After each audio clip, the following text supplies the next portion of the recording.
The new women show के सभी दर्शकों को हमारा नमस्कार। दोस्तों, हमने लास्ट एपिसोड में बात की थी भोजन, कि भोजन कैसा होना चाहिए हमारा। ये तो हम सभी जानते हैं कि भोजन हमारे जीवन का बहुत ही अनिवार्य अंग है, लेकिन कहाँ भी हमें कैसे भी कुछ भी खा लेना, ये हमारे लिए और मनुष्य के जो स्वास्थ्य है उस पर कैसा उसका प्रभाव पड़ता है, ये जानना भी हमारे लिए बहुत ज़रूरी है। तो अभी तक हमने भोजन पर जो बात की उसमें हमें जाना कि भोजन 3 प्रकार का होता है, सात्विक, राजसी और तामसिक, और उसमें हमने काफ़ी चर्चा भी की। लेकिन बहुत बार सुनने में आता है और आजकल हम देख भी रहे हैं कि नॉनवेज जो खाना होता है, जो मांसाहारी भोजन है, उस पर ज़्यादा जोर दिया जाता है। मांसाहारी भोजन हमारे शरीर पर कैसा प्रभाव डालता है, इसके बारे में हम आज जानेंगे। और इस सब पर बातचीत करने के लिए हमारे साथ डॉक्टर सविता दीदी। दीदी ओम शांति। ओम शांति। दीदी, आजकल जो मांसाहारी भोजन है उस पर बहुत ज़ोर दिया जाता है और लोग बहुत चाव से उसे खाते भी हैं। मुझे लगता है कि वो इसके दुष्परिणाम पूरी तरह से नहीं जानते। कैसे आप बताएंगे, कैसे हम लोगों को समझाएं कि जो मांसाहारी भोजन है वो मनुष्य के लिए तो कतई नहीं बना है। जैसे हमने पिछले एपिसोड में भी समझा इस बात को कि हमारी प्रकृति जो है वो सात्विक भोजन खाने की है, या हम कहेंगे कि वेजिटेरियन डाइट की है जी। और ये डिफरेंस भी हमने देखा कि कैसे जो वेजिटेरियन और नॉन वेजिटेरियन एनिमल होते हैं उनकी कॉन्स्टिट्यूशन में क्या क्या डिफरेंसेस होते हैं जो उस तरह के भोजन को पका पाते हैं। और हम लोगों की जो कैटेगरी है वो भी वेजिटेरियन एनिमल्स के उसमें ही हम आते हैं। जी। माना हम एनिमल्स नहीं कहेंगे, लेकिन हमारा जो बनावट है वो उन्हीं के स्ट्रक्चर की तरह है जो वेजिटेरियन एनिमल्स होते हैं। कि हमारे चूइंग टीथ हैं, हमारी लार एल्कली है, और हमारी जो आते हैं वो लंबी आते हैं। और फिर जो भी नॉन वेजिटेरियन एनिमल्स होता है, नॉन वेजिटेरियन डाइट है मानो, वो हमें कैसे मिलती है। तो उसका प्रोसेस अगर हम देखें, जो भी जानवर को काटा जाएगा उसे स्लॉटर हाउस में लेके जाते हैं, तो जब उसको बांध लिया जाता है और बंद किया जाता है तो ही वो एक फियर आता है उस एनिमल के मन में, क्योंकि आखिर है तो वो एक प्राणी। जी जी। तो वो फियर होता है और वो समझ जाता है जब उसके सामने ही जानवर कट रहे होते हैं कि मुझे भी काटा जाएगा। और जब काटने के लिए उसको खड़ा करते हैं तो वो एक स्ट्रेस, तो वो हार्मोन्स माना उसके शरीर में भी वो केमिकल्स बनते हैं जो उसके ब्लड से उसके मांस में चले जाते हैं।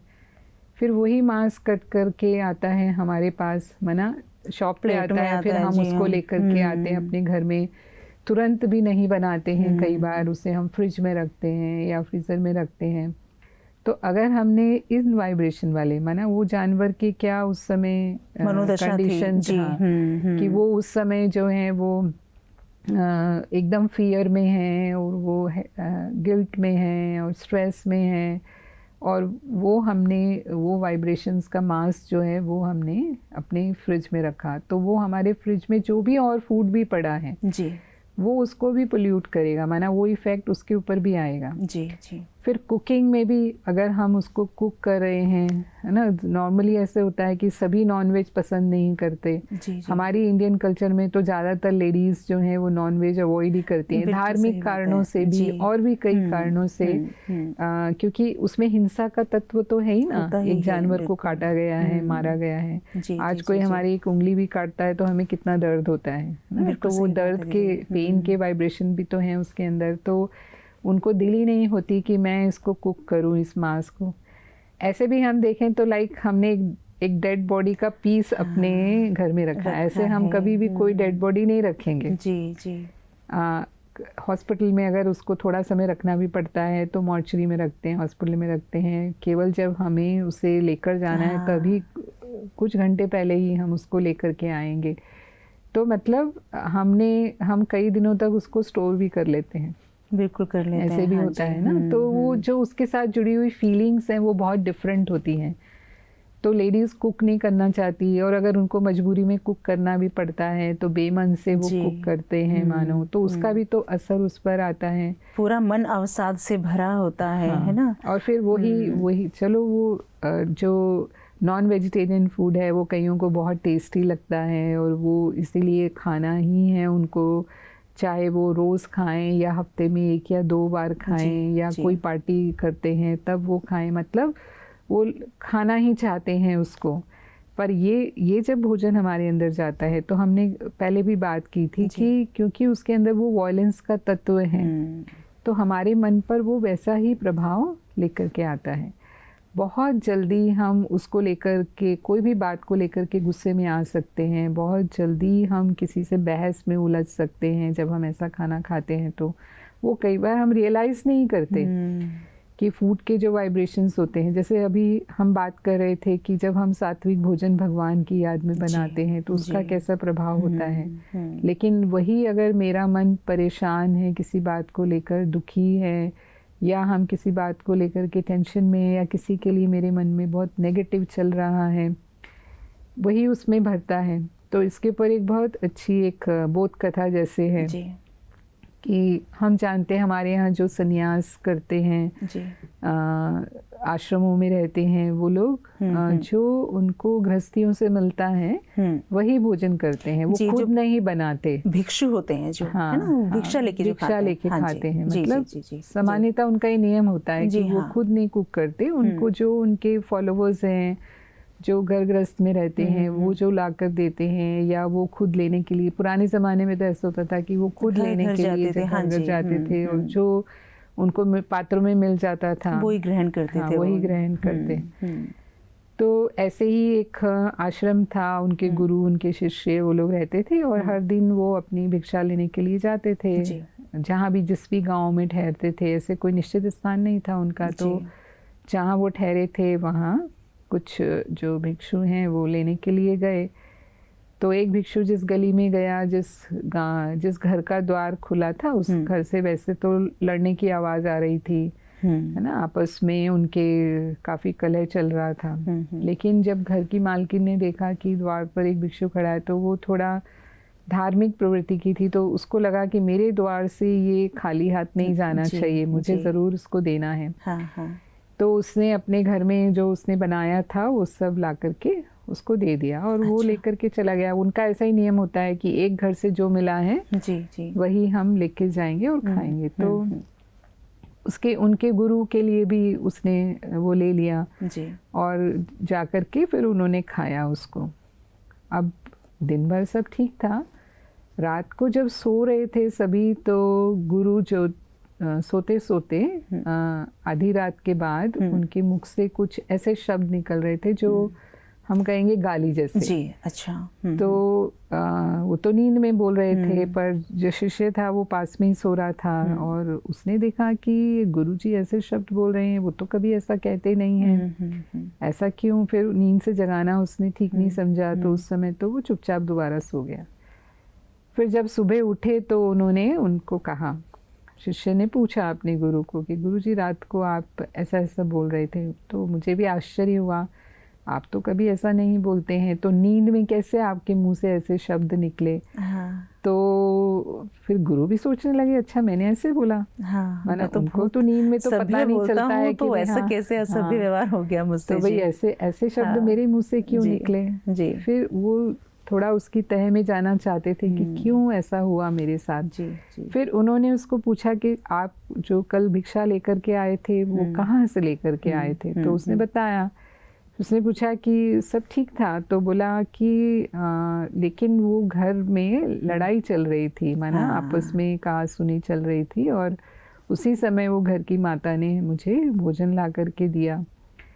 तो फिर वो गुरु समझ गए कि तुम जो खाना लेकर के आए, क्योंकि वो आपस में गुस्सा कर रहे थे और उनकी आपस में इस तरह की भाषा का प्रयोग हो रहा था, तो वही वाइब्रेशन उस खाने में भर गए। और फिर वो खाया तो कॉन्शियस में तो हम कंट्रोल कर लेते हैं, लेकिन क्योंकि सोते समय तो सब कॉन्शियस माइंड काम करता है, तो वो प्रभाव जो है वो नींद में दिखाई दिया। मतलब इतना सूक्ष्म प्रभाव भोजन का जो है वो हमारे मन पर पड़ता है। तो इसीलिए मानो हम खाना बना रहे हैं और हमारे रिश्तों में कोई प्रॉब्लम है तो जी। हम वो पॉजिटिव थॉट्स भी डाल सकते हैं खाना बनाते समय कि ना मेरे रिश्ते बहुत सुंदर हैं, मेरे रिश्ते बहुत मधुर हैं, या जो भी हैं हम आपस में जो हैं वो बहुत प्यार से रहते हैं, जी। है ना। इस तरह के जो हम डालेंगे वो जब भोजन करेंगे तो जी, उनको जी। भी ऐसे ही फीलिंग्स आनी शुरू हो जाएंगी, क्योंकि वो हमने उसमें भरा है। तो जैसे हमने पिछले एपिसोड में भी बात की जी। थी उसको लेकर के कि जैसे हमने मंदिर का खाना खाया, जी। है ना, उसका प्रभाव मंदिर में भी से लंगर, गुरुद्वारे में जैसे लंगर होता हाँ है, जी, या कई हाँ मंदिरों जी। में भी हाँ जी, लंगर वो लगाए जाते हैं। हाँ लगाए जी, जाते भंडारा हैं। टाइप लगाते हैं लोग। जी। या हमारे आश्रम में भी यहाँ जब लोग आकर के भोजन करते हैं, जी। उसका प्रभाव। और एक होता है कि व्यक्ति होटल में खाता है जा कर के, तो होटल में खाते हैं तो खाना स्वादिष्ट होता है क्योंकि उनको अपना बिजनेस करना है, जी। तो वो उतना ही उसको टेस्टी बनाते हैं, कई तरह के स्पाइसेस डालते हैं उसमें। हाँ, हाँ हाँ। जी। लेकिन पर उनका बिजनेस पर्पस है, जी, धन हाँ। कमाने का लक्ष्य है उनका, तो वो हम खाते हैं पर मन को वो संतुष्टि मिले, है ना, जी। जो घर के खाने से मिलनी चाहिए। हाँ। अब घर में माँ बना रही हैं तो जी। उतने प्यार से हमारे लिए बनाती है, या पत्नी भी बना रही है तो उसमें भी हमारे लिए प्यार है, अपनापन है।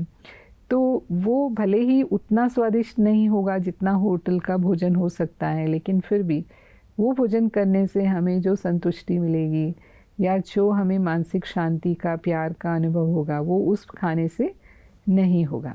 ये आजकल हम देखते हैं कि जैसे हमने बात की थी कि ऑर्डर करके हम खा लेते हैं। हाँ, हाँ। माना ये हमें बहुत आसान लगता है। जी, जी, हाँ। कि अरे थके हुए आए हैं, अब कौन खाना बनाए, इससे तो खाना मंगा के हम खा लेते हैं। और फिर जब हम इस तरह का फूड खाते हैं तो हम देखते हैं हमारे मन पर वैसे ही असर होता है, मन कुंठाग्रस्त रहता है। हमारे बच्चे जो हैं कैसे बिहेव करते हैं, या घर में हमारे आपस के रिलेशंस कैसे होते हैं। माना वो जो एक वार्म की जो फीलिंग्स हमारे अंदर होनी चाहिए, वो सारी चीज़ें हम मिस करते हैं बिल्कुल सही आज के समय में, क्योंकि ये हमारे भोजन का जो असर है वो हमारे ऊपर आने लगा है। बिल्कुल आने लगा है। अपने यहाँ इस विद्यालय में कई ऐसे विभाग हैं जो इस पर रिसर्च भी कर रहे हैं। अच्छा।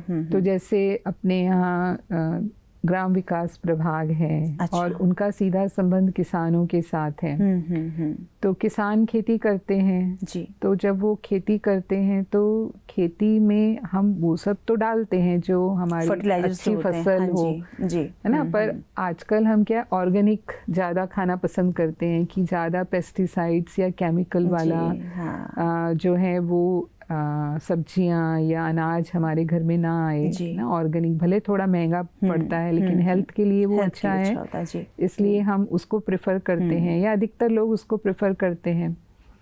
तो यौगिक खेती माना एक है ऑर्गेनिक, है ना, लेकिन उसको भी अपग्रेड करके उन्होंने किया यौगिक खेती पर रिसर्च कि जो खेत हैं उसमें अगर हम कुछ समय भगवान की याद में बैठें और जो भी फसल हो रही है उसको वो वाइब्रेशन दे, माना कि जो ईश्वर की याद की वाइब्रेशन की शक्ति है वो उसमें भर जाए। वो कैसे होता है दीदी, थोड़ा बताएं किस तरह? वही योग करना। अब योग तो हमें सीखना होता है कि कैसे हमें योग करना है, लेकिन वही मेडिटेशन करते हैं वहाँ बैठ करके। तो जितना भी समय दे सकते हैं, 10 मिनट 15 मिनट, अगर दोनों टाइम दे सकते हैं सुबह शाम तो दोनों टाइम, नहीं तो एक टाइम भी सही, मतलब। तो ये देखा गया कि उसके रिजल्ट्स बहुत अच्छे थे।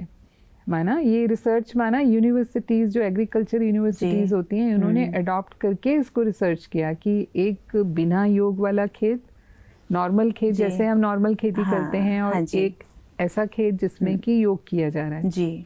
तो दोनों की उपज में अंतर था और दोनों की क्वालिटी में भी अंतर था। अच्छा। तो देखो वाइब्रेशंस का कितना असर फसल पर भी आ, माना प्रकृति भी उससे प्रभावित होती है। ये कितनी अच्छी बात है ना दीदी। अभी तक तो हम ये बात कर रहे थे कि खाना बनाते समय हमें योग मुद्रा में रहना चाहिए या भजन सुनने चाहिए, लेकिन ये थोड़ा और अर्ली स्टेज पे हम चले गए कि जब फसल खेत में है हम वहीं उसको पॉजिटिव वाइब्रेशन दे रहे हैं, तो भोजन वहीं से ही शुद्ध और सात्विक होके आ रहा है। जब फसल आती है, फिर अनाज हमारे घर आता है, फिर आटा बना के कि हम प्लेट तक भोजन को लेके आते हैं, वो पहली प्रोसेस से ही वो सात्विक भोजन जब आ रहा है हमारे सामने, ये कितनी अच्छी बात है और ये बहुत सुंदर प्रयास है ब्रह्मा कुमारी इसका। जी, तो मतलब काफ़ी इस पर अभी काम चल रहा है और जी। भी मतलब इस पर रिसर्च की जा रही है, पर अभी तक जो परिणाम आए हैं वो मैं बता रही हूँ जी, आपको। जी, जी। तो हमारे जो हम जिस मानसिक स्थिति में उस भोजन को खाते भी हैं, है ना, अब जैसे भोजन आया मेरे सामने, अब क्या होता है, लोग सीरियल चला के बैठे हैं, हाँ, टीवी चला के बैठे हैं और खाना खा रहे हैं, या बच्चे को भी, छोटा बच्चा है खाना नहीं खा रहा तो माँ उसको मोबाइल लगा के दे देती है और वो बच्चा मोबाइल देखने में बिजी होता है, वो उसके मुंह में डालती जाती है और जी, वो जी। खाता जाता है। हमने देखा कितने घरों में बिल्कुल यही होता है। आजकल माँ बाप ऐसे करते हैं, जी, शॉर्टकट, है ना, शॉर्टकट अभी उनके किया। पास भी टाइम नहीं है जी, जी। तो, और बच्चा मान नहीं रहा है। अब जब उसको भूख, एक्चुअली वो क्यों नहीं खाना चाह रहा, क्योंकि उसको भूख नहीं है। जी। अब हम वेट नहीं कर सकते कि जब उसको भूख लगेगी तब मैं उसको खिलाऊं, मेरे सही अपने बात काम है। हैं, मैं बिजी हूँ, अरे भाई अभी खा ले, ये मुझे किसी भी जाना तरह से है। खा ले। जी, हाँ, हाँ, सब खा रहे हैं, तुम भी खाओ, काम निपट जाए। अब वो क्या देख रहा है हाँ। उसमें, या हम भी जब टीवी के सामने बैठकर खा रहे हैं तो क्या हम अपने में भर रहे हैं, जी, क्योंकि हाँ। अब मानो वो जो सीरियल आप देख रहे हैं उसमें लड़ाई झगड़ा चल रहा है, होता ही है ना, सीरियल्स जी। में दिखाते क्या है। बिल्कुल बिल्कुल दीदी, वही दिखाते हैं सब, मारना पीटना, लड़ाई झगड़ा, ये सब किस तरह से घर में पॉलिटिक्स होती है, किस तरह से ये सब चीजें दिखाते और हैं। ये सब देखते हुए हाँ हम जी। खा रहे हैं, तो हाँ। हम भी अपने घर में क्या इनवाइट कर रहे हैं। सही, वही चीज है। वैसा ही माहौल हमारे घर में भी नेगेटिविटी थोड़े समय में देखने को मिलने लगेगा, क्योंकि तो ये तो बिल्कुल प्रैक्टिस होनी ही नहीं चाहिए। जी, जी, बहुत ही गलत प्रैक्टिस है कि अगर हम टीवी या मोबाइल देखते हुए खाना खाते हैं या बच्चों को भी खिलाते हैं। जी, एक्चुअली जब हम भोजन करते हैं, मोबाइल बिल्कुल एक तरफ, टीवी के तो सामने बैठना ही नहीं चाहिए। भले 15 मिनट तो हम अपने भोजन के लिए दे सकते हैं ना, सकते हैं। हाँ, और जी। बहुत शांति से, माना भोजन के समय ऐसे भी कहते हैं बहुत आपस में बातें करते हुए भी नहीं खाना चाहिए। वो ज़रूर है कि सारा परिवार मिले, क्योंकि सारा दिन सब बाहर होते हैं अपने अपने कामों से, बच्चे अपनी पढ़ाई के लिए, पति अपने काम से, हम अपने काम से, और चलो हम बाहर भी नहीं, घर में हैं तो भी मिलना तो सबका शाम को एक साथ होता है। तो हमें ये तो निश्चित रखना चाहिए कि हम सभी साथ बैठ करके एक टाइम का भोजन जरूर करेंगे। तो एक डिनर ही ऐसा समय होता है जब हम सब साथ बैठ करके, बिल्कुल सही बात है, हाँ खाना खा सकते हैं। वैसे तो कोशिश करके हमें रात को सोने से 3 घंटा पहले अपना भोजन कर लेना चाहिए, वो सही समय होता है।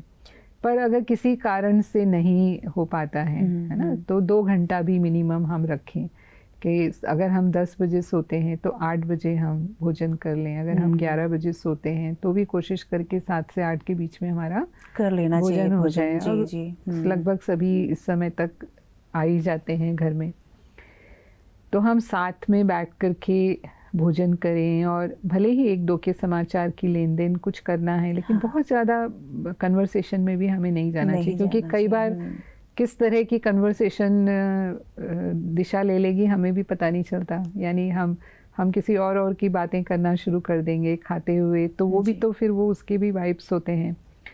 तो हम इस तरह की ही बातचीत करें जो हमारे अंदर पॉजिटिविटी प्रमोट करने वाली हो, अगर कुछ करने की ज़रूरत है तो। जी, और नहीं तो फिर साइलेंस में ही हमें भगवान की याद में, जब थाली भी हमारे सामने आती है तो ऐसे नहीं तुरंत ही हमने खाना शुरू कर दिया, जी। लेकिन उसको भी हम दृष्टि दें, है ना। दृष्टि देने का मतलब कि जैसे भक्ति में भी कई लोग करते हैं इस चीज को, कि जब खाने की मंत्रों का उच्चारण करते हैं, तो अन्न देवता का शुक्रिया करते हैं, भगवान का धन्यवाद करते हैं कि भगवान आपकी कृपा से हमें भोजन मिलता है, मिल रहा है। तो हम भगवान की कृपा से हमें ये भोजन मिला है, तो यहाँ हम केवल ये धन्यवाद ही नहीं करेंगे, लेकिन हम आह्वान करेंगे, यानी हम ईश्वर को याद करते हुए उसकी शक्तियाँ इस भोजन को शुद्ध बना रही हैं, इसमें शक्ति भर रही हैं, ये भोजन मुझे स्वस्थ बनाने वाला है ना। इस तरह के थॉट्स दे करके फिर हम उसको खाना शुरू करें। इसमें 1 मिनट लगेगा, ज़्यादा कितना समय लगने वाला है, लेकिन बहुत अंतर आ जाएगा। यहाँ तक कि जब हम फल वगैरह भी खाते हैं, क्योंकि वो भी कहाँ से किन किन हाथों से गुजर कर हमारे पास से आया है, तो उसको भी 1 मिनट हम एक पॉजिटिव वाइब्स दे करके, वो भगवान के को याद करते हुए वो वाइब्स दे करके, वो फिर हम फल को ग्रहण फ्रूट्स करना भी या चाहिए, जो भी हाँ, सलाद भी खाते हैं वो भी हम ऐसे ही खाएं, भोजन भी हम ऐसे ही खाएं। तब हम देखेंगे कि कितना अंतर हमारे जीवन में पड़ता है इन सब चीज़ों से। दीदी ये बातें कितनी ज़रूरी थी, लेकिन आज की जो भागदौड़ की ज़िंदगी है ना, कितनी इम्पोर्टेंट बातें हम भूल चुके हैं अपने जीवन से। हम भोजन खा रहे हैं क्योंकि हमें भोजन खाना है, क्योंकि हमें एनर्जी चाहिए, लेकिन भोजन कैसा होना चाहिए और किस तरीके से हमें उसे लेना चाहिए और किस समय लेना चाहिए, इन सब बातों को आजकल हमने महत्व देना बिल्कुल छोड़ दिया है। लेकिन मुझे लगता है आज की जो बातचीत हमने की और जो इतने महत्वपूर्ण पॉइंट्स आपने बताए, मुझे लगता है ये सब महिलाएं अपने जीवन में और अपने घर में धारण करेंगी, ऐसा मेरा विश्वास है। इतनी सुंदर जानकारी देने के लिए दीदी आपका बहुत बहुत शुक्रिया। ओम शांति। ओम शांति। तो बहनों, आपने देखा, घर की किचन, कहते हैं कि किसी भी व्यक्ति के पेट तक अगर आपको जाना है, उसके दिल तक जाना है, तो उसके पेट से होके गुजरना पड़ता है। और पेट से होके गुजरने का मतलब है कि जो भोजन आप पका रही हैं वो किस मनः स्थिति के साथ पका रही हैं, कितने प्यार के साथ पका रही हैं, ये आपको ध्यान देना होगा। और प्रभु की याद में आप खाना बनाएं और जिस भी तरह का परिवर्तन आप घर के सदस्यों में चाहते हैं, वो परिवर्तन अपने भाव से, अपने स्वभाव से, अपनी बातों से भोजन में उनके वाइब्रेशंस दें, ताकि वो परिवर्तन उनमें भोजन ग्रहण करने के बाद ही दिखाई देने लगे। हमें लगता है कि हमारी आज की ये बातचीत आपके लिए काफ़ी फ़ायदेमंद साबित होगी। अगले फिर ऐसे ही किसी विषय के साथ फिर आपके सामने हाजिर होंगे। तब तक के लिए दीजिए इजाज़त। नमस्कार।